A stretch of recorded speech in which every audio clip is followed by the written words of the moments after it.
तो दोस्तों पिछले हफ्ते हमने पोर्टफोलियो मैनेजमेंट के बारे में बात की थी, एक वीडियो भी लेके आए थे। काफ़ी लोगों ने पूछा कि ये पोर्टफोलियो मैनेजमेंट हाउस आखिर काम कैसे करता है, किस तरीके से सर्विसेज प्रोवाइड करता है, कैसे अपना खर्चा निकालता है, कैसे पैसे कमाता है।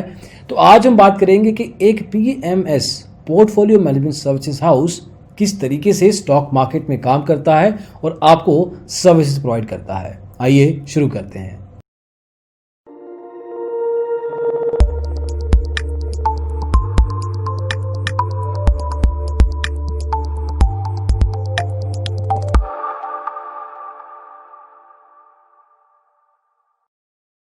तो दोस्तों जो ये पीएमएस कंपनीज होती हैं, ये स्पेसिफिक लेवल पे ज़्यादा बड़ी कंपनीज नहीं होती, छोटी छोटी कंपनीज होती हैं in terms of number of employees they have, but they focus on the quality aspect. जो भी हायरिंग करते हैं वो एक्सपर्ट फंड मैनेजर्स होते हैं, इन्वेस्टमेंट मैनेजर्स होते हैं, जो कि हाई नेटवर्थ इंडिविजुअल्स HNIs के पोर्टफोलियो को मैनेज करते हैं।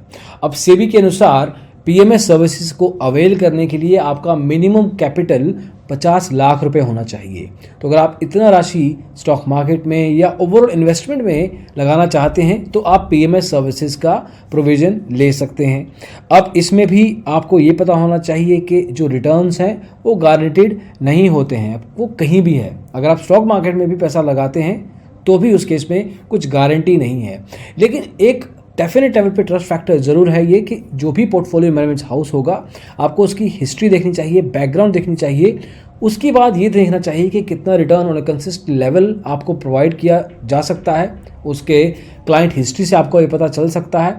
But at the same time ये आपके ओवरऑल कैपिटल को अलग अलग चंक्स में लगाएंगे अपने एक्सपीरियंस के हिसाब से, आपके इन्वेस्टमेंट ऑब्जेक्टिव के हिसाब से भी। वो जानेंगे कि आप ये पैसा क्यों लगा रहे हैं, कब आपको रिटर्न चाहिए, कितनी रिटर्न आप एक्सपेक्ट कर रहे हैं, कितना रिस्क फैक्टर आप ले सकते हैं। उस सब चीज़ों को कंसिडर करते हुए आपका एक पोर्टफोलियो बनाया जाएगा। कुछ चंक कहीं लगाया जाएगा, कुछ चंक कहीं, मतलब 50 लाख लगाते हैं अगर आप, तो कुछ स्टॉक मार्केट में, कुछ म्यूचुअल फंड्स में, कुछ FDs में, कुछ गोल्ड बॉन्ड्स में, कहीं भी पैसा लगाया जा सकता है। Depends on multiple factors. तो इस तरीके से एक पोर्टफोलियो मैनेजमेंट हाउस काम करता है। The only thing that differentiates, जो उनको अलग करती है, वो है जो उनकी टीम होगी वो एक एक्सपीरियंस्ड फंड मैनेजर होंगे।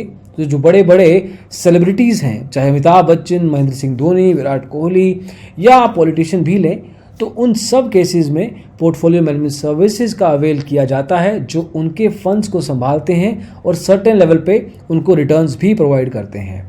अब रिटर्न्स आप मान के चलिए कि जो मार्केट की वोलेटिलिटी होगी, अगर मार्केट एकदम से गिर जाता है तो जनरल जो स्टॉक मार्केट ट्रेडर होता है उसकी तो दुकान मोस्ट लाइकली बंद हो जाती है अगर वो अपनी पोजीशन से एग्जिट कर दे तो। लेकिन पोर्टफोलियो मैनेजमेंट सर्विसेज में ऐसा नहीं होता। इन केसेस में आपका जो रिस्क है मिटिगेट लेवल पे रखा जाता है, किया जाता है मिटिगेट। मतलब कि आपका जो ओवरऑल पोर्टफोलियो होगा वो इतने बड़े नुकसान में नहीं होगा, क्योंकि वो अलग अलग एसेट्स क्लासेस के बीच में डिवाइड कर दिया गया है। अब ये चार्ज भी करते हैं, खर्चा भी लेंगे। हर पर्टिकुलर जो पोर्टफोलियो मैनेजमेंट हाउस है जनरली 2 से 2.5% इन्वेस्टमेंट का चार्ज करता है। ये नेगोशिएबल नंबर होता है, इससे कम भी जाया जा सकता है। इनका प्रॉफिट में भी कुछ परसेंटेज होता है। मतलब अगर आपको वो 30% रिटर्न, कहने की बात है, मान लीजिए कि 30% रिटर्न दिलाते हैं, तो उस 30% का कुछ परसेंटेज सर्टेन लेवल पे वो अपनी फीस के रूप में भी चार्ज कर सकते हैं। और ये सब जानने के अलावा आपको ये पता होना चाहिए कि कोई भी पोर्टफोलियो मैनेजमेंट सर्विसेज प्रोवाइडर या कोई भी ब्रोकर या जनरली एडवाइजर आपको गारंटी नहीं दे सकता। अगर वो गारंटी दे रहे हैं तो ऐसे प्रोवाइडर से आपको दूर रहना है, उनके साथ कोई इन्वेस्टमेंट नहीं करना।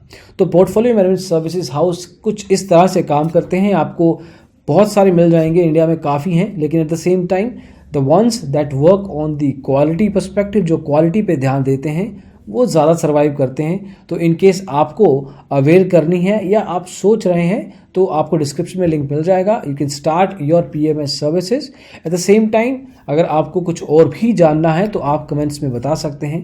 पोर्टफोलियो मैनेजमेंट सर्विसेज के बारे में और डिटेल भी हम आपके लिए ला सकते हैं। दोस्तों इस वीडियो में बस इतना ही। पीएमएस का फंक्शनिंग कैसा होता है ये आपको बताने की कोशिश की है। वीडियो पसंद आया हो तो लाइक करें, शेयर करें दोस्तों के साथ, और डिजिटल ब्लॉगर सब्सक्राइब जरूर कीजिएगा। Thank you so much, bye bye.